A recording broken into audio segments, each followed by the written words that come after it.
Do we have too much government? We need to put people ahead of corporate profits. This system is so lopsided. This threat is a real threat to democracy. And I think that's really important. That's something we haven't been doing in this country for a long time. Where do you start? What do you do? How do you do it?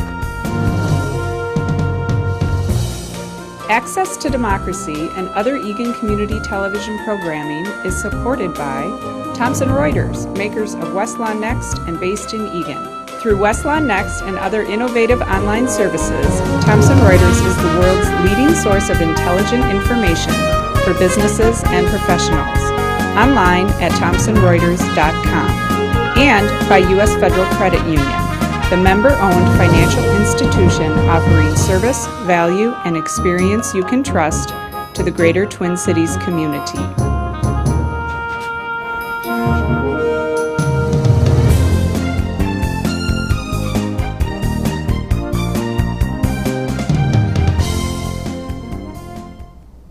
Welcome.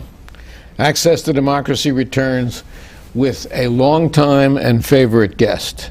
And what can I say about Rick King? I can say a lot of things about Rick King. Probably for starters, in addition to really being the face of Thomson Reuters in this community, more than anyone else. If it wasn't for Rick, and as we discussed last week with Tom Hedges, the studio wouldn't be here. We wouldn't have this equipment here. We wouldn't have this great public-private partnership that we have. But there are things about Rick that people don't know.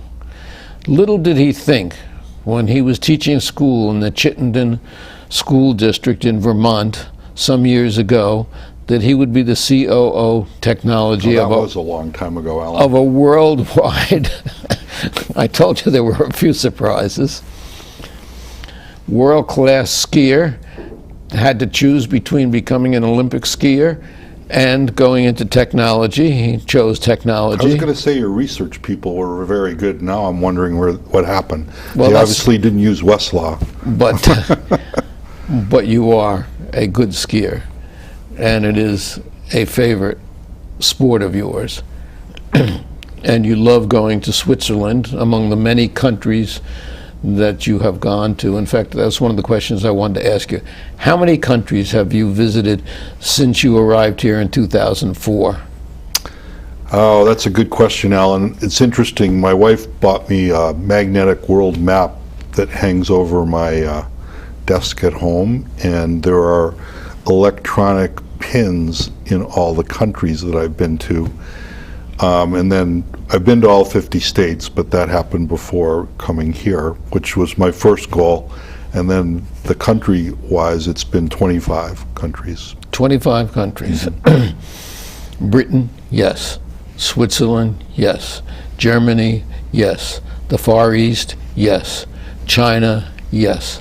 I mean, it's amazing. Westlaw, which is the communications implement worldwide, technology-wise, is every place.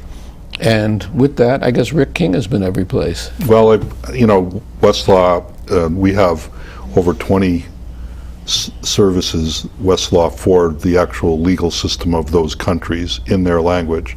But then we have users in 120 countries around the world. And that's a map that almost touches every country. In fact, I remember when I first got here, Mongolia was not covered. That means nobody in Mongolia was using Westlaw. And one day, the light went on in Mongolia, and there's a user there. And I guess they're yakking it up. Oh, you really are on top of your game today. You're flying high. That's, what can I say? Iran. Are there Westlaw users in Iran? I haven't seen those. No, I haven't seen that, and I'm not sure that that's technically legal according to the State Department these days, and I'd have to even look that up. That would be interesting. I'm sure that we're probably blocked there from an internet perspective, like we are, and like so many are in so many different countries. The sad thing is that they could benefit by being more a part of the world instead of just being fed the propaganda that they're fed. Although the Iranian people seem to have overcome it with cell phones, but the fact that if they had access to Westlaw and some of the things that Westlaw offers, and there are so many things that Westlaw offers, it would probably be a big step forward toward achieving some sort of a democratic state. You're right. I mean, we saw, I think, more of the revolutions in the Arab Spring had to do with people being able to individually get information, mobilize electronically using social media, and take some positions. And these are very big events in countries that we're certainly not going to allow that, but people take matters into their own hands with this type of technology. And I think, frankly, we're just going to see that continuing on across the world. And I think the interesting thing to me, you see the wave in the Middle East, but I think we've yet to see a big wave in Africa, and we're starting to see some of it in Mali. But I suspect in this decade, Africa's going to be a really interesting domain for that. And Westlaw grows. Sure it does. We can help with the rule of law, and that's what's important. No matter what kinds of laws they have in a country, whatever the country beliefs are, if we can help them with a system that makes it equitable and provides a basis for justice, that's a really compelling part of the mission of Thomson Reuters and the use of Westlaw for many of our folks. And if some of these people could see some of the history in some of their countries in terms of things that are undemocratic, it would probably go a long way toward modernizing them and changing their philosophy. I think it would, and these things go slowly, but there's with communications globally, it's a lot more evident to people the art of the possible when they see how other countries, not just the U.S., but other countries are and how they treat citizens. And I think we'll see a lot of that going on. Hopefully nonviolent, but hopefully nonviolent. Yes, there's been just enough of that all over the absolutely. world. But now you sit here, you're running this establishment in effect. It's between 6,000 and 7,000 employees here, I would guess, at the moment. Great facilities, printing-wise, and certainly electronically. But you seem to have time to get involved in so many other things, and I want to know how you do it. Because you are, for instance, a trustee of Minnesota Public Radio. That's got to take some time. It does, yes. So to your point, I mean, this is the home of the legal division, the legal business unit of Thomson Reuters, and there's a president. Mike Suchlin is the president of that, and he runs a big chunk of this operation with that business. I own the technology aspects of what goes on here, but also globally for Thomson Reuters, the infrastructure, the data centers, the things that are kind of behind the scenes. We've got big accounting presence here run by Kathy Zappa, one of our senior women in the business. So there's other leaders that are among that group of that 7,000, but we all work together, and so it's not like one shoulder has to bear the whole burden. But I really believe that, Executive of the Year this year, Doug Baker from Ecolab is a really interesting model, and he believes that people that are in leadership, and particularly the top people, need to be involved in the community. That's an important part of the leadership, and he's demonstrated that, and I believe in that. And some of the companies give you a little bit of time to do some of that work, but you also have to dedicate some of your own time. Well, you have to dedicate a lot of your own time. I do. You were one of 200 people to watch in the business world, according to Minnesota Trade, or what was it, Twin Cities Business, I'm sorry, this year. So obviously you have gotten their attention. We talked about public radio. What about the Science Museum? Again, so these all take some time, but these are institutions that mean a lot to me. And the Science Museum goes back to math science education.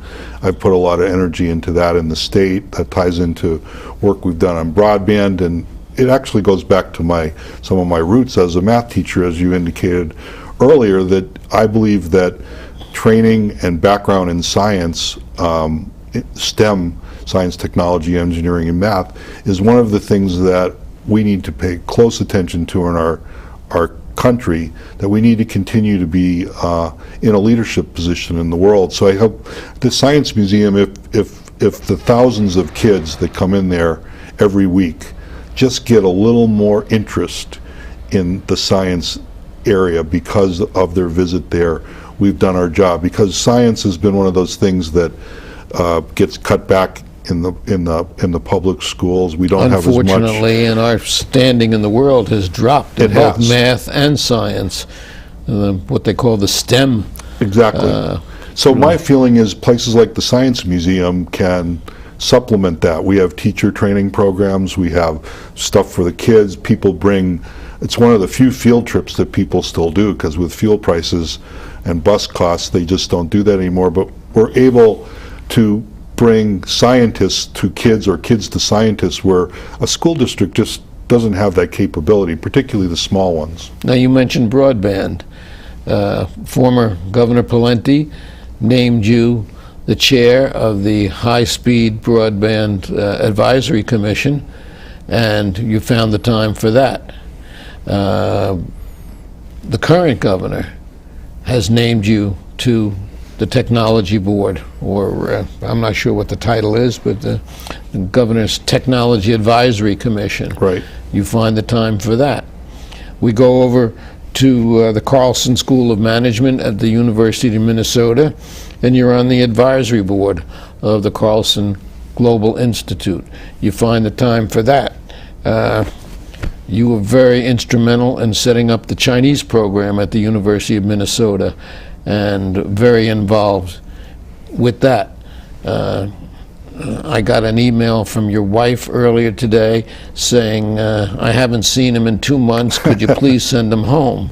But I can report good things on that. We actually were on vacation last week, so I think she got at least a full-time fill. But you've named a lot of things that I and a lot of people are involved in, and they're not all concurrent. Some are, but you carve out time because you think it's important, and I do think it's important. I enjoy it. I hopefully benefit the groups that I'm working with, but I think this is what we as citizens need to do. We need to volunteer our time. These are institutions that are of value, and I'm honored that the former Governor Pawlenty named me to the broadband task force. I enjoyed doing that. I think we produced a really terrific report. He not only named you to it, you chaired it. Correct. We did a great report, I think, in a model that people did not think would work, a consensus-based model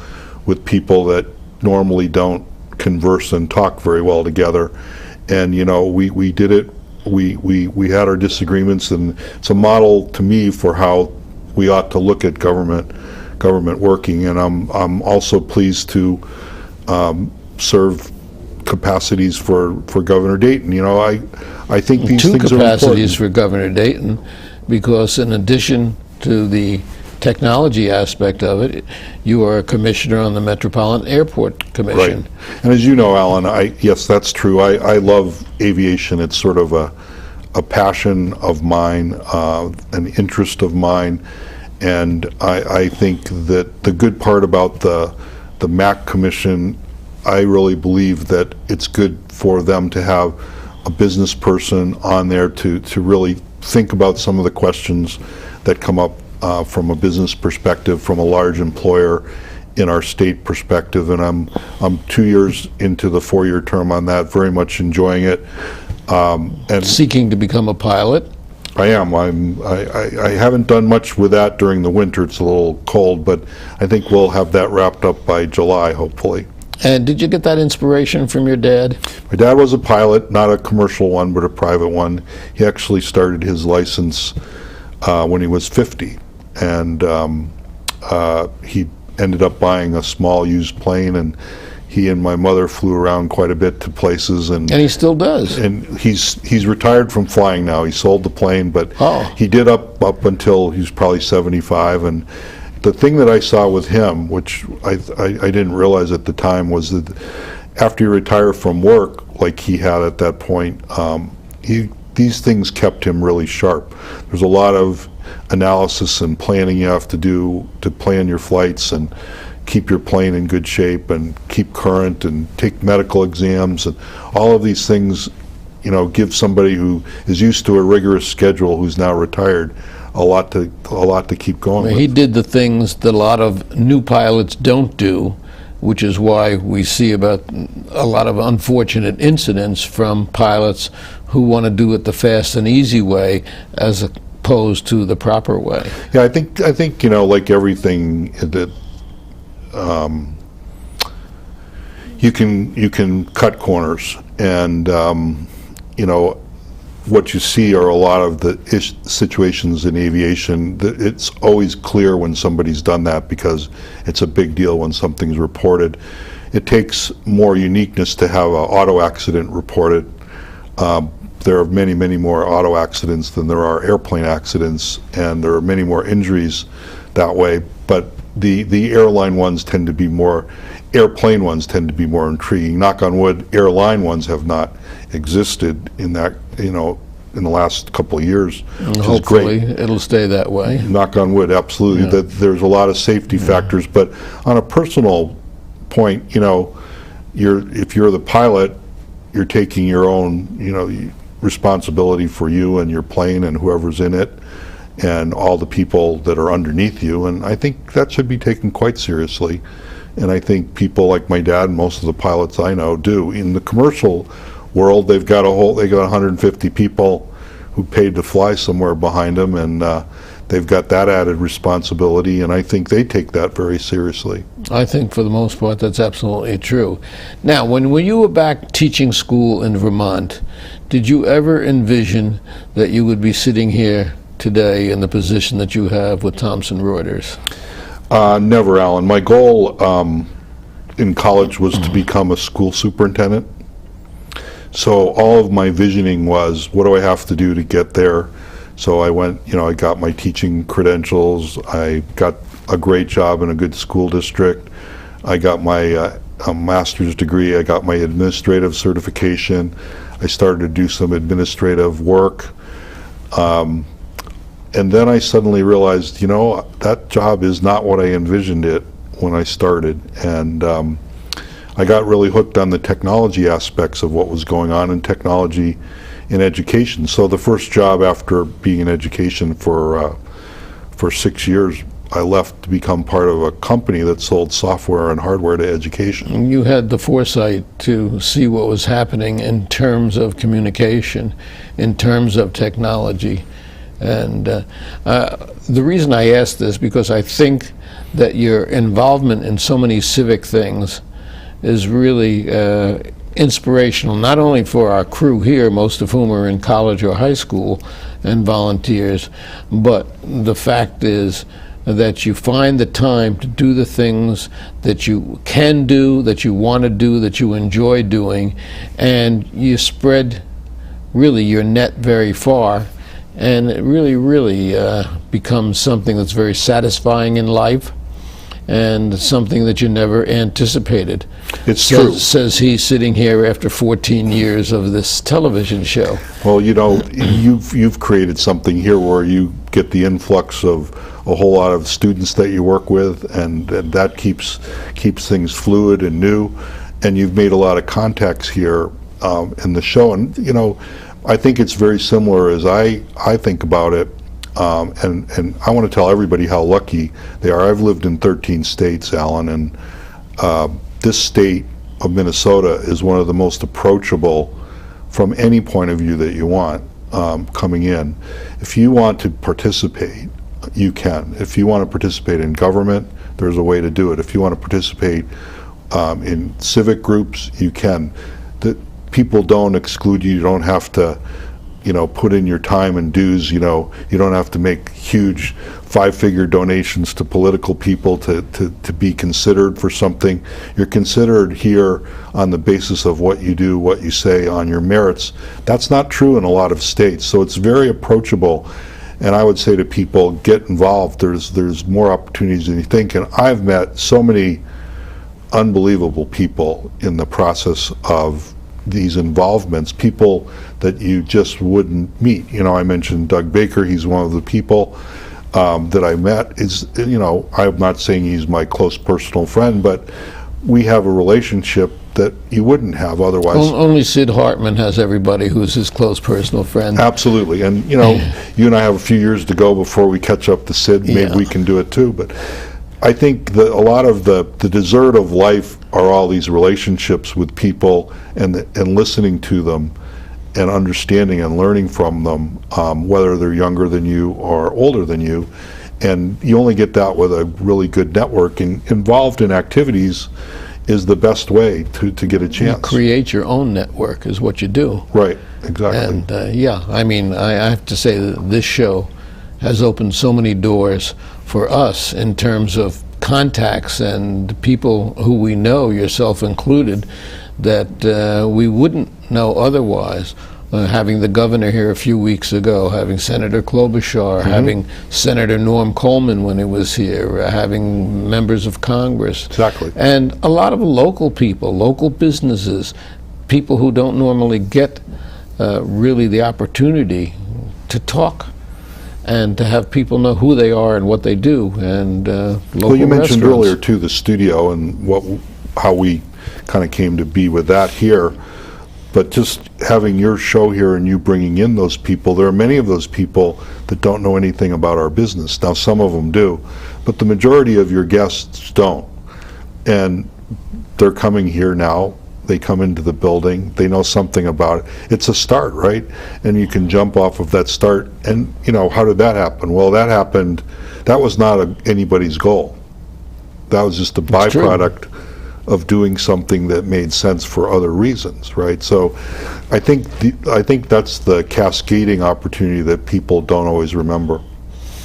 Now, in all these airports that you visit regularly, there's this, every once in a while, an occasional section in the New York Times that says, what's your favorite airport? What would yours be, other than Minneapolis, St. Paul, Well, because I'd you're have a to member say of the that. Metropolitan Airports Commission, so we'll exclude that. But overseas, what would be your favorite airport? I think my favorite overseas might be Amsterdam. I think that Schiphol. it's an interesting It's an interesting airport. It's very efficient, I think. Now, I'm not going to say this is why I'm interested in it, but it does have a casino in it, which is kind of interesting. It has, there's a lot of security in Europe for different reasons, and there's ways to frequent travelers can register to get into faster lanes for a decent, not too much money to do that. So there's ways that if you're there a lot, it's easy. There's currency exchange places, there's good restaurants, there's good retail. I almost always buy presents in my layovers there, and it's just easy to go from one place to another. Very friendly that way and modern. And I think that domestically, the new international terminal at Atlanta is just beautiful. They've invested a lot in that. So that's something. If to you see. like train rides, it's unbelievable. There's everybody has the how do you get the people around kind of mode. The airports in Beijing and Shanghai are really awesome, and Hong Kong. What about Narita? Narita is okay. It's not one of my favorites, but I'm seldom on a destination just to Japan. I'm more often connecting somewhere through Japan, so I don't spend as much time prowling the airport. I will say that the ethic of the Japanese people is incredible. However, we once were involved with a lost wallet with a passport in it and everything. Within 15 minutes, they were calling on the loudspeaker system the wallet was back, the money was back, the credit cards were back, the passport was back. A Japanese person had found it and immediately turned it in. Yep. And I think that's they're incredible. a wonderful people, wonderful culture, and interesting people, and very efficient people. As a group, I just think they can always look at the way something's done and figure out a way to make it better. And that's a real craft. So what's coming up in Minneapolis-St. Paul Airport? There's such improvement, by the way. Oh, there's huge improvements going on. The restaurants, the ambiance itself. It's gotten a lot of awards for that. The restaurants in G concourse are just about done. OTG, the new food service provider there, has done a great job. You see all those new seating areas for the gate waiting areas, and the iPads. You can order food on the iPad, swipe your credit card, they deliver it to you. It's very convenient. You can stay by your gate, get your food. You're going to see more of that in other parts of the airport. If we just take some headline things, electronic pull tabs is now there at the airport. I read that. Of course, the stadium people are hoping it's a good seller. The airport's one of the largest sellers of lottery tickets. That surprised me. So that's just the number of people through there. So hopefully the pull tabs do okay there. People will be happy to hear this, but probably by the mid to late summer, McDonald's will be back in the airport. The McDonald's that was there closed down during some of the renovations, and they weren't scheduled to reopen. But the number one complaint after we finished the free Wi-Fi work that's now available at the airport was bring back McDonald's. So Well, that's interesting, and you're bringing it back. McDonald's will be Now, we have terminal number 2, Yep. which those of us in the know still call the Humphrey Terminal. right. There's been a huge expansion there, and apparently on the drawing board, it's going to double in size again. Well, there's a couple of drawing boards, and a lot depends on demand, but there's an idea to expand the gates more.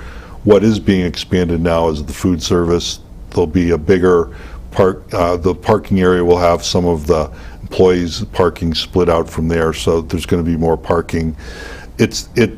On the dock, there's a couple of different steps that could make it bigger, but a lot depends on airlines, how many more gates we need, things like that. So, And more airlines coming in here to make us more competitive with Delta. we're certainly looking And, for all the domestic and many more international airlines that we can have here.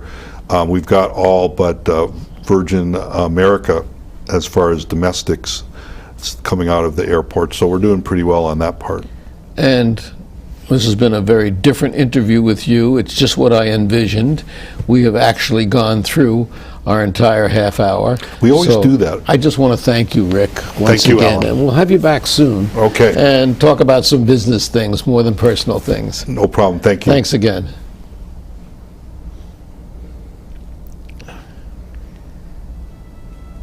Mics are down.